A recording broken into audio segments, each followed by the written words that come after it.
नमस्कार, मैं खुशी और आप देख रहे हैं F9 न्यूज। आइए नजर डालते हैं आज की बड़ी खबर पर। पूर्व मध्य रेलवे हाजीपुर के पंडित दीनदयाल उपाध्याय रेल मंडल बिलासपुर जोन के बिलासपुर रेल मंडल व या चाहे किसी भी रेलवे जोन के भी मंडल हो, आज आरपीएफ के बल सदस्य सुरक्षित नहीं है। अगर बल सदस्य वाकई में सुरक्षित होते तो पंडित दीनदयाल उपाध्याय रेल मंडल के 2 आरपीएफ के सिपाही शहीद न होते। इन दिनों आरपीएफ बल सदस्यों को उनके मनोबल को तोड़ते हुए उनसे 12-12 घंटे की ड्यूटी ली जा रही है। समय समय पर इन्हीं बल सदस्यों को इनके अधिकारी झूठे मामलों में फंसाकर जेल या फिर नौकरी से घर भेज दे रहे हैं।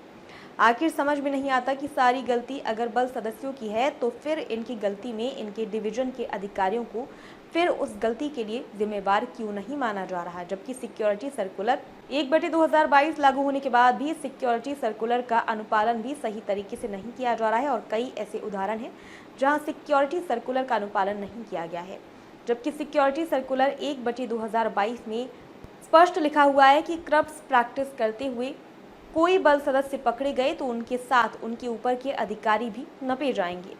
अगर कोई आरपीएफ का सिपाही क्रप्स प्रैक्टिस करते पकड़े गया तो इंस्पेक्टर या उनसे अगर सहायक सुरक्षा आयुक्त उस मंडल के नपे जाएंगे। और अगर कोई इंस्पेक्टर करप्ट प्रैक्टिस करते पकड़े गया तो उसके ऊपर के अधिकारी सहायक सुरक्षा आयुक्त या उस मंडल के कमांडर के ऊपर भी विभागीय जांच करने के स्पष्ट आदेश सिक्योरिटी सर्कुलर 1/2022 में उल्लेख किया गया है। बीते दिनों ऐसे कई मामले आरपीएफ में देखे और सुने गए हैं जिनमें सिर्फ सिपाही के ऊपर ही आरोप लगाकर उन्हें नौकरी से घर भेज दिया गया, जबकि उसके इंस्पेक्टरों को किसी भी तरह का सिक्योरिटी सर्कुलर 1/2022 तहत कार्रवाई नहीं की गई।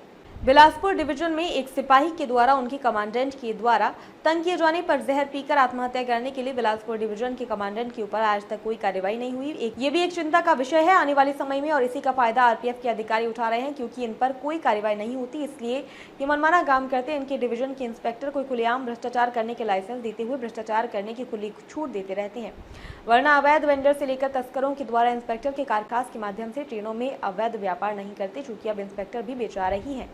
ये भी अपनी तैनाती के लिए जोन के आईजी के कारखास को लाखों रुपए देकर अपना तैनाती किसी मंडल के आरपीएफ थाने में करवाते हैं और उसी दिए गए रुपयों की भरपाई वे 3 साल के अपने टर्नओवर में करते हैं।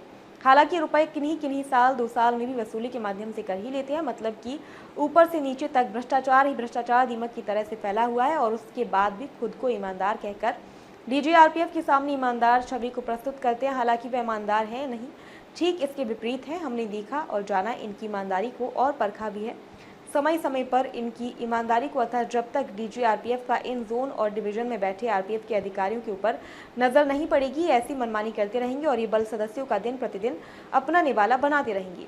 डीजी रेल मंडल में 2 आरपीएफ के सिपाही शहीद हो गए, पर इन 2 आरपीएफ के जवानों के शहीद होने के बाद से अब तक डीजी आरपीएफ ने अब तक डीडीओ डिवीजन और दानापुर डिवीजन के कमांडेंट के विरुद्ध कोई कार्रवाई नहीं की है, और न उन इंस्पेक्टरों के विरुद्ध कोई कार्रवाई की है जिनके इलाके में शुरू होकर अंतिम इलाकों में शराब माफिया शराब की तस्करी करते थे। मजे से सब आज भी अपनी अपनी तैनाती स्थलों पर नौकरी कर रहे हैं और आगे भी करते रहेंगे। आखिर जब तक कार्रवाई नहीं होती इनके मनोबल भी बढ़ेंगे और भ्रष्टाचार भी करेंगे। मेरा काम खबरें दिखाना और लोगों को जागरूक करना है, न कि दोषियों के विरुद्ध कार्रवाई करना। कार्रवाई तो इनके ऊपर रेल भवन में बैठे आरपीएफ के डीजी करेंगे, रेल मंत्री अश्विनी वैष्णव करेंगे, प्रधानमंत्री कार्यालय करेगा। अगर यही सोए रहेंगे तो फिर कैसे होगा।